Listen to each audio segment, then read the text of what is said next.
Hello students, this is Dr. VK Jha here.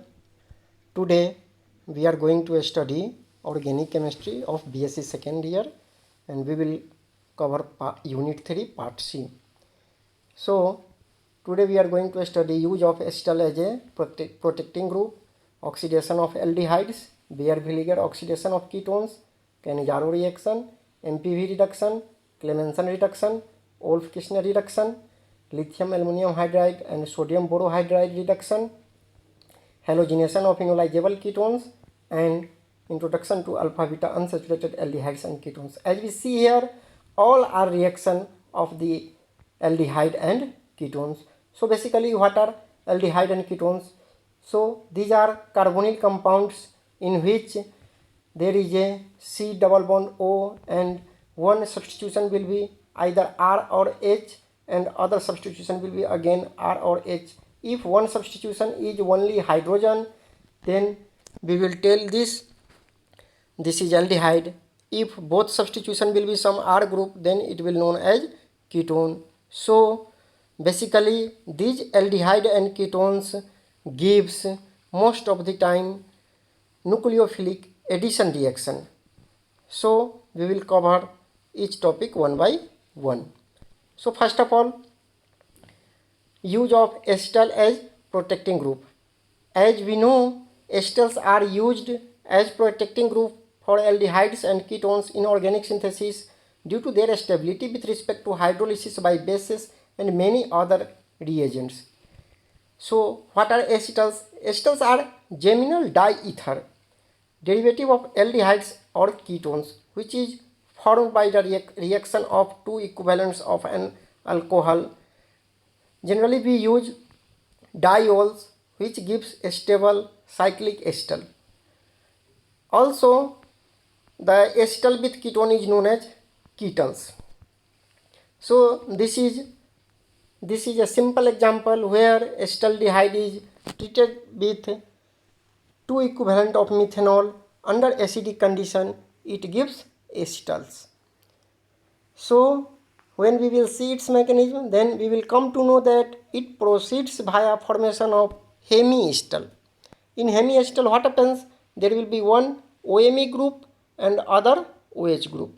So look here, this oxygen has lone pair of electron, so it will attract proton towards them. Then this carbon will become more electrophilic because this is weak nucleophile, so we have to make it more electrophilic so that they can add here. So now it is going to add there, so oxygen has donated their lone pair of electron to this carbon, so oxygen has positive charge.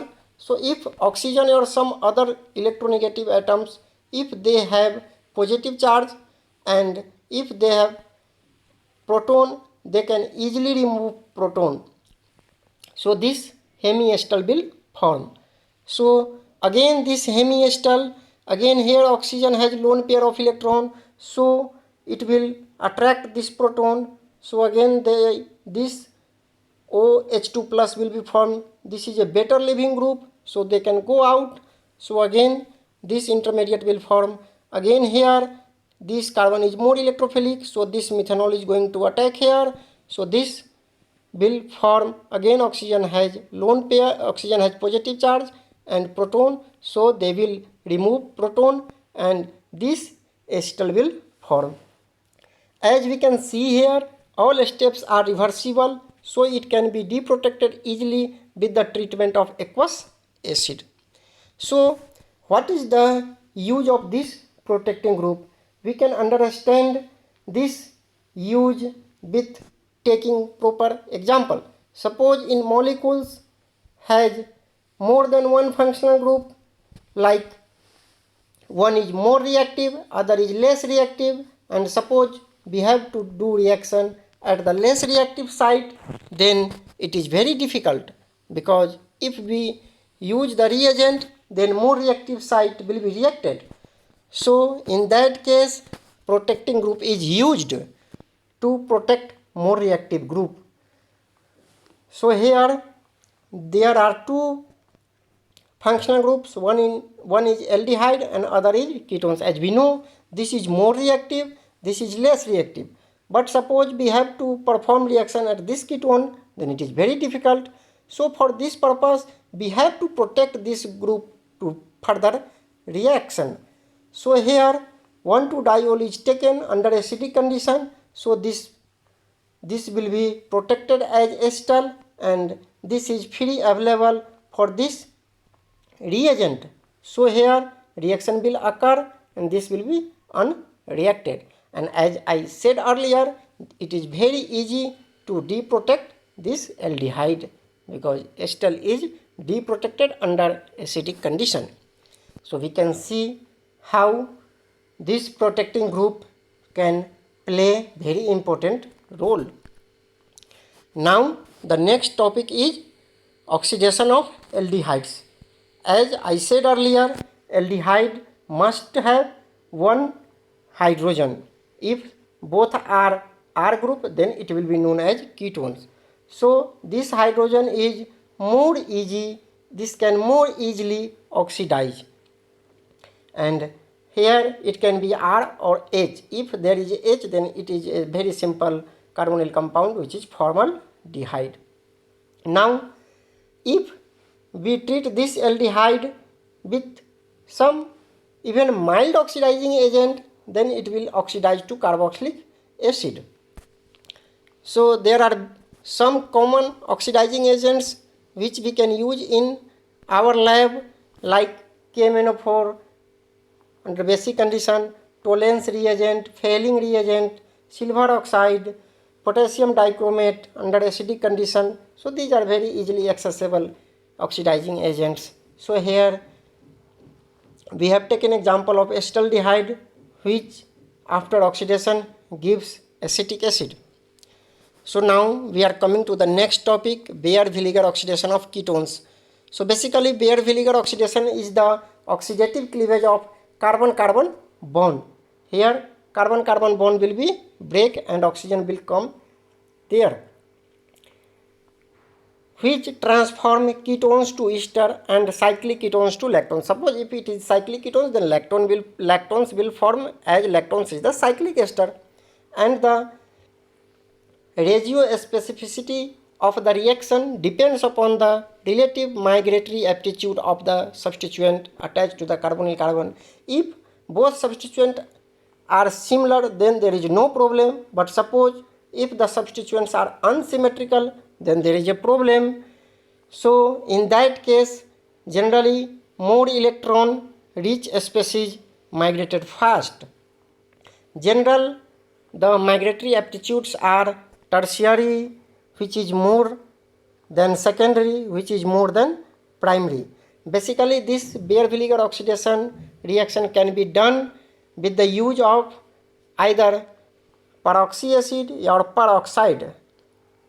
So one very well-known reagent for this type of oxidation is MCPBA. This is solid. We can use this. This is very handily used. So this is the structure of MCPBA, metachloroperbenzoic acid. If we will look here, see there are two R groups. One is phenyl and other is methyl. So phenyl group is migrated over methyl group as it has higher migratory ability. So this ester will be formed. So this is the simple mechanism. Here the tetrahedral intermediate will be formed.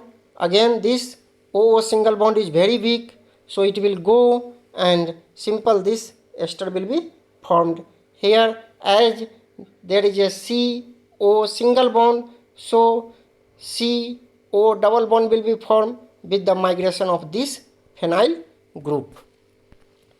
Now the next reaction is Cannizzaro reaction. See, this is very important reaction. This reaction is given by only aldehydes which lack alpha hydrogen. So see, there is a condition.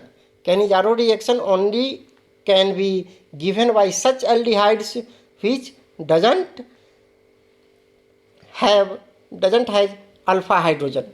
So it is the primary condition, and this reaction can be done in the presence of base, and basically it is redox reaction. So in this reaction, oxidation and reduction occurs simultaneously. So one aldehyde is oxidized, as we know. After oxidation, aldehyde is converted into carboxylic acid, and after reduction, aldehyde is converted to alcohol. So there are 2 moles of aldehydes. One is oxidized to carboxylate salt and other is reduced to alcohol.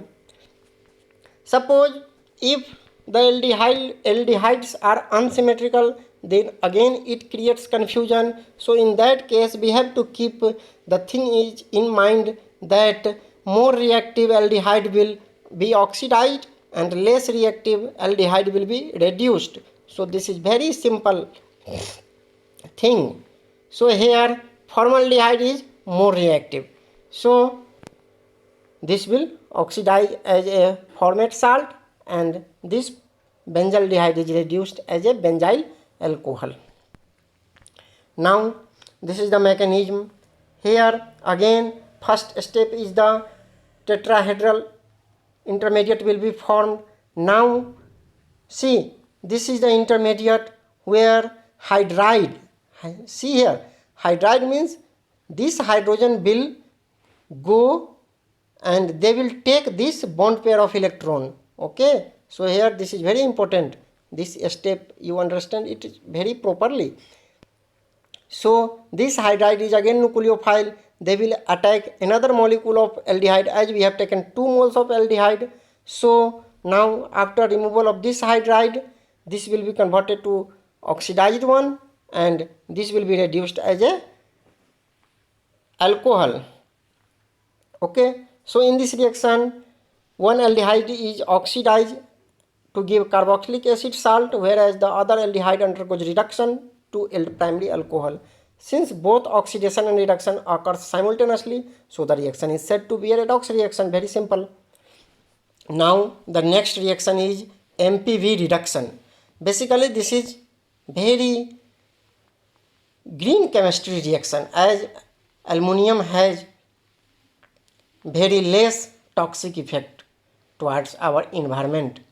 So the Meyer-Bean, Pondorf, Verley, it is generally known as MPV reduction, and it is the reduction of ketones and aldehydes to their corresponding alcohol in the presence of aluminum alkoxide and alcohol. See again, this is the reversible. So alcohol can oxidize to a aldehyde ketone, or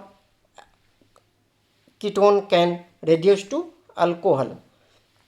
So this metal catalyst used is environmental friendly in this reaction. Now the next reduction is Clemmensen reduction. See, this is very important reaction again. Clemmensen reduction is a chemical reaction in which reduction of aldehydes or ketones to alkanes. See, earlier we see the reduction, there aldehyde and ketones have converted to alcohols. See here, it is converted to alkanes. So it is very important, and this Clemmensen reduction can be performed using zinc amalgam and conc HCl. So this reaction was performed by Erik Christian Clemmensen, and they were Danish chemists. So we know this reaction as a Clemmensen reduction. So this is the ketone which can reduce to alkane with the help of this Clemmensen reduction.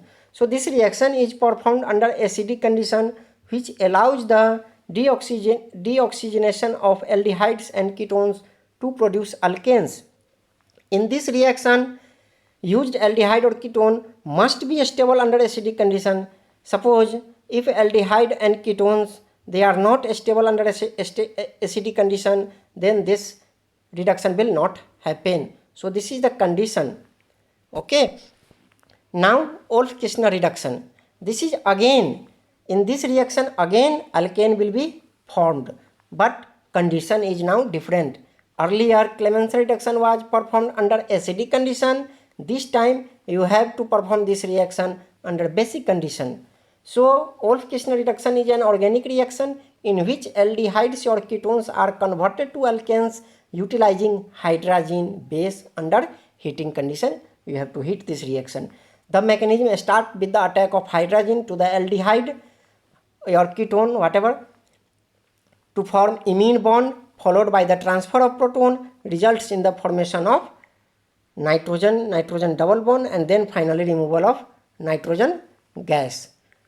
So here gas is evolved.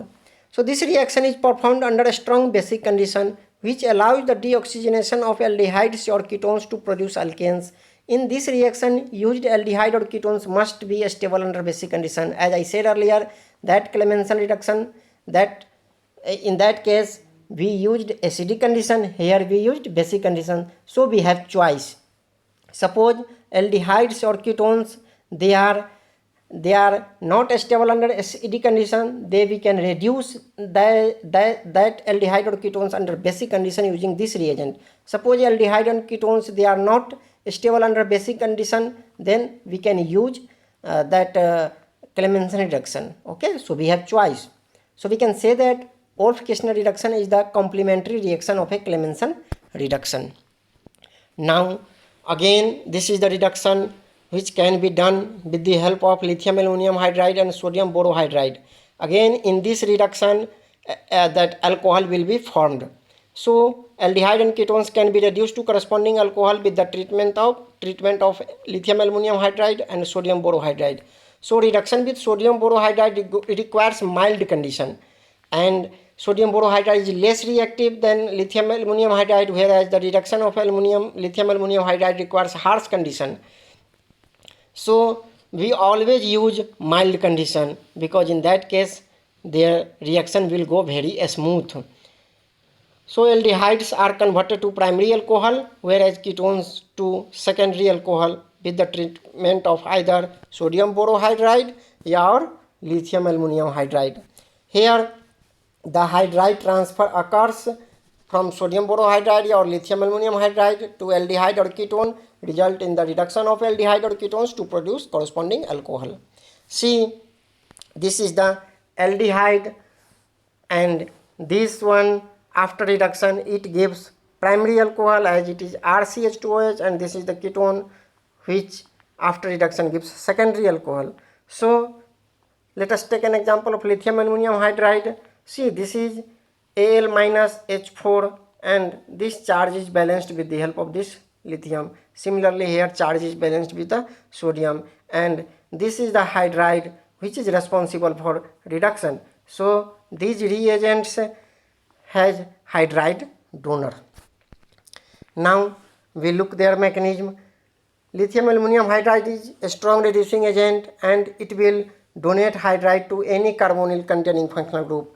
So sodium borohydride is less reactive, so they generally use to reduce only aldehyde or ketones. However, with lithium aluminum hydride you can reduce other carbonyl derivative like ester. Okay, so and also see, with sodium borohydride you can perform this reaction even under the open condition. That means the reaction is not so sensitive. So here this mechanism, here hydride is transferred to this carbonyl carbon, then this tetrahedral intermediate is formed, which upon workup we get this alcohol. So mechanism is similar as with sodium borohydride. Now we are coming to the next topic, halogenation of enolizable ketones. So first of all we have to understand what is enolization. So basically, if aldehyde or ketones having alpha hydrogen, they can undergo enolization in the presence of either acid or base. Okay, so if it is under acidic condition, then enol will form. If this is under basic condition, then enolate will form, and both are the source of nucleophile. So alpha halogenation is the reaction of enolizable aldehyde or ketones with a halogen under an acidic or basic condition to produce alpha haloaldehyde or ketones. The condition for this reaction is the presence of alpha hydrogen. As I said earlier, the alpha hydrogen must be present. So this is the primary condition. A carbonyl containing compound with alpha hydrogen can undergo substitution reaction at alpha position with halogen. So this reaction proceeds due to tendency of carbonyl compound to form enolate under basic condition and enol under acidic condition. So this reaction can proceed even in the presence of weak base such as hydroxide ion. For this reaction, generally we use chlorine, bromine or iodine. So this is an example of, see, this is ketone, okay, which has alpha hydrogen. So this hydrogen can be replaced with this X, that is halogen, and we can perform this reaction either under acidic condition or basic condition. So this is the alpha haloaldehyde or ketone. This is another example. Here this is cyclohexanone. Here we can treat this cyclohexanone with iodine in the presence of either acidic condition or basic condition. We will have this iodo substituted keto. Now we see their mechanism. Here we look this mechanism one by one. Firstly under basic condition, then under acidic condition. So see here, this group is electron withdrawing group. So due to this group, this hydrogen is little bit acidic. So base can abstract this proton and this enolate can form. So again see here, this is C double bond O and this is C single bond O. So C double bond is more stable. So again this double bond will be regenerated and this double bond will be attacked towards halogen. So this is the simple SN2 attack and this substituted product will be formed. Now under acidic condition, now here see this oxygen having lone pair of electron. So this will capture the proton and will form, and again here this carbonyl carbon is more electrophilic. Okay, so what happens here, this proton will be loose and this enol will be formed. As see, this is in and this is ol, so they are known as enol. So again here SN2 attack. Again as we know here C single bond O, here it is C double bond O. So this is less stable, this is more stable. Okay, so again this C double bond O will be regenerated. So this double bond will attack at the X. Here X is halogen. So this substituted product will be formed. So we have seen this mechanism under acidic condition as well as basic condition. So now we are coming to our last topic, an introduction to alpha beta unsaturated aldehydes and ketones. See, an enone is generally known as alpha beta unsaturated carbonyl compound, which is a type of organic compound having an alkene conjugated to carbonyl group. See, this is carbonyl group. So this is alpha carbon, this is beta carbon. Okay, so the double bond is present in between alpha and beta carbon. So that's why it is known as alpha beta unsaturated. Unsaturated means the presence of double bond. So its common name is methyl vinyl ketone. That's IUPAC name is we can tell it butanone. Okay, so this is keto, this is aldehyde, and this is known as enol. This is for double bond and ol is for aldehyde. So this is the very simple enol, which is acrolein. So all alpha beta unsaturated carbonyl compounds contain two nucleophilic centers. One is carbonyl group and other is C double bond C. Okay, so when nucleophile adds on C double bond O, that is carbonyl carbon, result in the 1,2 addition or direct addition, whereas when nucleophile adds on CC results in the 1,4 addition or conjugate addition, and Michael addition is known as conjugate addition. See, this is alpha beta unsaturated aldehyde or ketone, whatever. See here, there is a double bond between alpha and beta carbon, there is a double bond between C double bond O. So nucleophile has two options. They can either attack at this carbon or they can attack at this carbonyl carbon. Suppose if they can attack at this carbon, then this is 1,4 addition. If they can attack at this carbon, then this is known as 1,2 addition. See, this is known as conjugate addition and this is known as direct addition. So if nucleophile is weak, then they will prefer to attack as conjugate addition, and if the strong nucleophile will be used, then they will prefer as attack at that this carbonyl carbon. That means 1,2 addition will happen. Okay, so it's all about nucleophile. Nucleophile can weak or suppose here we have taken two examples, this HCN and CH3MgBr. This is very strong, okay, and this is weak. So here conjugate addition has been seen and here direct addition has been seen. So we can say that we can make general statement, generally weak nucleophiles undergoes conjugate addition, whereas a strong nucleophile undergoes direct addition. So thank you very much.